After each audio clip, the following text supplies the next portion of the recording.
Alright guys, hope to go back again today. Hope you're all doing well and enjoying your day so far. And after the shenanigans of the Los Angeles Thieves versus Florida Mutineers tiebreaker match of a couple of days ago, the people definitely think that maybe one of those teams, or maybe both of those teams, was trying to throw away this series for one reason or another. Formula's had a few words to say to the players that were involved, saying, look, he's friends with these guys, but he's disappointed in their actions, and saying Minnesota Rokkr are going to have to absolutely come with the fire at this event. Very much enjoyed your thoughts in the comment section below. Hit the like button if you enjoy. Subscribe if you're new as always. I would greatly appreciate it. Really upset the channel. Thank you very much indeed for doing that one. Plenty to discuss today. Firstly, thought this was really cool. Toronto putting the guys up here in this kind of VIP box for this baseball game. I think Zero was actually here in attendance as well. Of course, Zero and Vance, they have an interesting record against each other so far in kind of Call of Duty history, when I'm pretty sure Zero is like 10-1. He was against Vance before they played it this past week, before it's now 10-2. So maybe if these guys continue competing for a long time, they can potentially match the record against each other, or Vance can catch up against Zero. But yeah, of course, Zero and the London Royal Ravens starting in the losers bracket this time, unfortunately for them. But Toronto have a decent chance to make a run this tournament. They start round one against FaZe, which is never easy, right? And Toronto against FaZe in general has not been a matchup that's favoured them, particularly last year, for example, or this year. I'm pretty sure they beat FaZe maybe once, maybe twice last year, but probably they only beat FaZe once last year, I think. And then this year so far, I think they're 0-3 or 0-2 against FaZe as well. So it's not looking great, but if there's any time that FaZe are probably at their most vulnerable, it's probably right now. So who knows if Toronto can get something done there in the winners bracket. Speaking of FaZe real quick, actually, just wanted to mention this because I remember seeing this when the game first came out, and it still crops up from time to time, which is effectively the nade stun healing glitch, which is where I'm not exactly sure how to replicate this. You guys might have seen it or know exactly how to do this, but I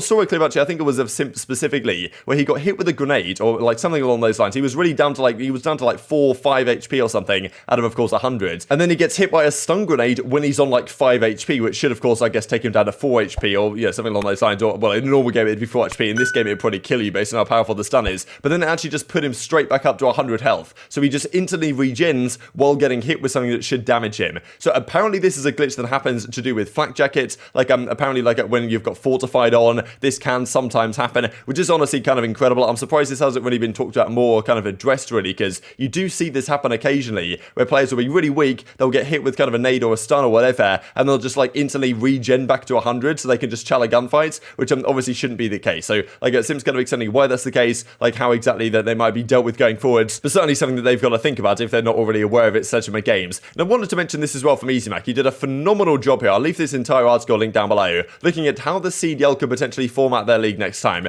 There's so much he does here. Like I'll just kind of like zoom out real quick just so you guys can kind of see the extent of how he goes through pretty much from the entire season, right? So starting off with before the season even begun, we'll look at the kind of month by month schedule here in a second, how the Prime Classic should be done. Like I thought this is kind of a good idea to put 25 points up for the team that wins the Prime Classic, so there's some incentive or some benefit to actually winning, because right now Subliners are kind of in a tough spot despite winning that event, which should probably have counted for more than it did. But yeah, basically breaking down what he would do with the majors, how many matches he would have played. Like I'm doing a lot of different games in pools, like double round robin type stuff with Alpha Bravo Charlie Delta stream, so we get so much Call of Duty. Of course, how the COD Champs is done, the online league play, and then of course like having tier 2 tournaments like the Prime Classic, the Kickoff Classic as well, having like some sort of championship open as well, and just all the details on how exactly he would make it happen. And also doing what I think is a great idea, some sort of search and destroy showdowns before the season begins. This is something that you guys might remember would happen back in the Black Ops 4 days, when before the season began, that I think it was, what was it, CMG would do these pro downs, they were called, put up like 10k per week, which is basically exactly what EasyMac is suggesting here, and that would run through November, December. People loved watching these tourneys. Like Scum had like 100k viewers. Do you remember that? Maybe it was 50k or like 100k. He had some crazy viewership number for one of these like early Black Ops 4 pro down tourneys, just an online tourney against other pro teams. The CDL for some reason seemed to think it's a good idea to make us wait until the Kickoff Classic begins to see any of the pro teams play each other. Like the CDL doesn't allow any of the pro teams to play each other in kind of online search and destroy tourneys, which I understand they're not doing that for, third party organizers if they're going to do it themselves, right? So EasyMac's basically saying, look, the game comes out at the end of October. Do immediately after the game launches a couple of search and destroy showdowns between the top pro teams and some invite teams, and then of course have the Kickoff Classic, the kind of minor event to start the season in November. Then do a proper major in December alongside other kind of showdowns, and then the league officially kind of begins in February, doing majors and primes and minors in each of the next few months. So I thought that's a really cool idea and definitely something that the CDL should look at, right? The key thing to me is I think that when the league starts, right, start it much earlier, November, December at the very latest. And honestly, if the CDL was to run these kind of S&D or prime showdowns that EasyMac is suggesting, I think that'd be a massive step in the right direction. But just before we do talk about the formal stuff, wanted to mention this from Picasso once again, because just did a phenomenal job, of course, Crimsex, the fat man Batman Chronicles. Played Dashi this weekend. I knew this one was going to be good, to be honest. And like, there's just some good moments in this comic, right, between the two of them. Fat Man savagely dismantles Batman. Shotzi, where are you? I am your kryptonite, he says. And tell your king I'm coming from. And this I thought was kind of funny. Batman lays with this scene. This is obviously Dashi right here. And he's just like laying into trash cans and stuff like that. Because, of course, Shotzi didn't have the greatest time, but bounced back pretty emphatically in their final series of the week. I am Vengeance. I am Fat Man. Says Crimsix right here. And Crimsix actually enjoyed it as well. This is something I believe I saw on Reddit as well. Like, what gives you the right? What's the difference between you and me? I'm not wearing hockey pads, says Crimsix. So, he reckons he's getting the one up on Dashi right now. And they might well match up in the major. If Optic manage to take down the Florida Mutineers and New York Subliners take down Seattle Surge, they will play each other in winners round 2, which could be a spicy rematch to determine a team that's guaranteed to get top 3 in the winners bracket. But of course, far from confirmed, these series are very difficult to call. Now, of course, this happened last week, right? Los Angeles Thieves versus Florida Mutineers, and the CDL came out with throwing to accidental team kills, kind of joking about the teams throwing the game, which of course, is kind of funny, to be honest, if the teams don't throw the games, but when they do throw the games, the joke is going to fall a little bit flat, to be honest. And that's the thing, a lot of pro players were talking about this, like the likes of Slasher, for example, and kind of Gravity was saying, look, if you throw games, that's, doesn't reflect well on you, but also doesn't reflect on your confidence in your own ability. Look, if you're saying, oh, we're scared of Optic effectively by not trying to win these series, then you're effectively giving in or conceding that you don't have the confidence that you can beat the best or, win the entire tourney in a sense. So I think there was a lot of different opinions on this. I think the competitors in general, like pro players who are, of course, competitors at the highest level of their particular sport or their particular esports, often they're going to look at competition with a different lens to some fans and be like, look, throwing in any context is pretty much unacceptable. But clearly in this context, teams that did find it rather acceptable. There were kind of a few moments like this where the hardpoint was basically just completely empty and no one really seemed to want to get in it. This was the lowest winning margin, or maybe not lowest winning margin, but the lowest number of points scored to ever win a hardpoint in Call of Duty history was in this particular match, which definitely shows, I'm pretty sure Florida won this with 176 points, something in those lines, maybe it was even 173 if no one tried to do anything for the rest of the game right here. But definitely if you watch this game, you know that both of these teams weren't particularly trying to win. And the reason is because if you won this series, you played Optic, and if you lost this series, you played Rocker. And most teams, or seemingly out of these two guys, probably wanted to play the Minnesota Rocker. And it was funny, after this game one where Los Angeles Thieves lost, they looked happier than the Mutineers did actually winning the series, right? They won the series and looked pretty dejected, which, maybe is understandable given the circumstances. But Formal has some words to say on this actually as well, because he's kind of taken it from the competition standpoint. Look, if you're going to throw series in any respects, that's just disappointing, right? It shows you don't have the confidence in yourself, then it shows you don't have maybe respect for the game or the competitive integrity or whatever. And Formal says, look, to both the guys on these teams, because obviously Los Angeles Thieves have got most of the flack here, but it's not like Mutineers seem to be trying that hard either. They were also pulling out the snipers in the Search and Destroy, going a little bit rogue with it, to be honest. And Formal says, look, he's pretty disappointed in his friends here, and he reckons that Minnesota Rocker will have to come absolutely with the fire. And they were two teams trying to throw a match to avoid Optic with a sub? I'm sorry, what? What? I'm sorry, huh? That actually kind of shocked me. I was like, nah, you guys are trolling. I was like, what? And then I realized that was actually happening.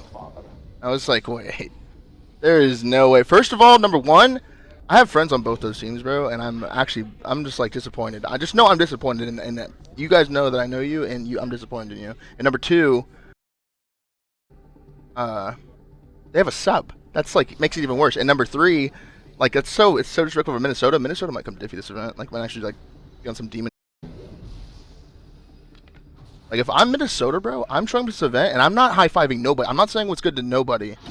I'm only talking to my team. It's me and my team against the world, you understand? So that is the other part of this that's kind of funny, really, right? That this whole idea from the CDL and from the other teams and from everyone talking on social media, oh wow, these teams have got to throw so they can avoid Optic. Of course, kind of disrespecting in a way the fact that Looney, of course, the coach of the Minnesota Rocker, kind of says a similar thing here, right? So it's okay, I'm going to second it, lads. We're 5-0. We have the best map count out of any team in this stage. We are the force to be reckoned with. We're the team to be taken down at this major. It's not these Optic guys that went 4-1 and lost to the subliners. So Formal sit there thinking, look, these guys are going to come with the absolute fire this tournament, and the thing is, they play Thieves round 1, right? So this is going to be a spicy game because Rocker are going to have to come in and say, well, look, you guys wanted to play us, have fun with it, effectively, because in fairness, Thieves lost 3-0 to both the Minnesota Rocker and to Optic when they played them in this past stage. So, it's kind of difficult to imagine them actually winning this series, and if they do lose it, they're going to get roasted beyond belief, right? So Rocker are going to come in with the fire, Thieves are going to come in here thinking, damn, if we lose this series, we're going to get absolutely blown up on social media for kind of, quote-unquote throwing, and and then losing to the team that we wanted to play anyway. But certainly a very spicy situation. I'm sure you guys will have your thoughts on in the comment section below. Speaking of that, actually, just before the tiebreaker shenanigans, we actually had this from the Call of Duty League, right, where they did the whole Fulham versus Boston thing. And if this didn't happen, this like kind of session destroy round 11, if maybe the glide bomb was still there for TJ, they gave it back to him after the game crashed, then you know, who knows if they win that map, and therefore we don't even have to have the tiebreaker stuff that went on in the ends. But even Den says, the GM for Boston Breach, in reply to the CDL, S&D round 11 as my vote, followed by a disconnect with a glide bomb. The tension, the atmosphere would be unforgettable. So understandably, they're still very frustrated about this situation. I'm sure there's going to be conversations going on to be like, look, this is an incredibly important series. You can't afford not to kind of replay the game or set up the game states as it initially was with the glide bomb in effect, because, like, well, things matter too much here in this league. Now, I definitely wanted to talk about this as well before we close out the video here. This is the viewership comparison over the first 3 stages. So this is not including majors. This is just regular stage matches. Like, this is, like, these kind of numbers here are probably what you would expect. Stage 1, Stage 2, the league generally starts out rather strong, falls off in the middle of the year, and then kind of gets better again, picks up viewership towards the ends. I think part of this, of course, is, I mean, the massive drop-off here through Stage 2 to Stage 3, for example. Like, I mean, not just looking at peak, but really average viewers is kind of the key differential to me. Probably a lot of that is due to the fact that, like, look, Vanguard is getting tiresome. It's the same maps over and over again. It's a difficult viewing experience. I think some people would prefer to catch up by watching one of the videos on my channel or watching the flank or whatever, rather than watching the games live. And I can't necessarily blame them, but at the same time, like, the fact that there was a month break between Stage 2, Stage 3 really did kill all momentum, which I think even Kerry says in the reply here somewhere, like, oh yeah, well, the flank actually says, can't wait for the next CDL break, right? That's obviously going to be the key factor to revive the viewership, because doing it between Stage 2, Stage 3 did not help anyone, to be perfectly honest. Just to compare it to Halo real quick, it's rather different on the Halo side, just because, of course, in Call of Duty, these are kind of regular stage league matches. These are actual events, right? For the major, for example, at the kickoff event in Anaheim and Raleigh, and I really don't think these numbers are that special, to be perfectly honest, for the Halo side, but of course, they're doing rather better than Call of Duty, but these are only like one-off kind of weekend events, right, rather than the regular stage, so difficult to kind of compare specifics here, but, you know, I think these numbers definitely would be better than what we're going to get, for example, for Stage 3 here in the Call of Duty League, and part of that is due to, I think, the break that they unfortunately did come up with. This was kind of funny, actually, as well. I thought here from the flank, so the most viewed matches from the qualifiers look like this across, of course, a lot of Optic, number 1, number 2, number 3, number 4, but it's actually Paris versus LAG, which, you know, was effectively the Optic versus FaZe waiting room, I think, which is why it got decent viewership,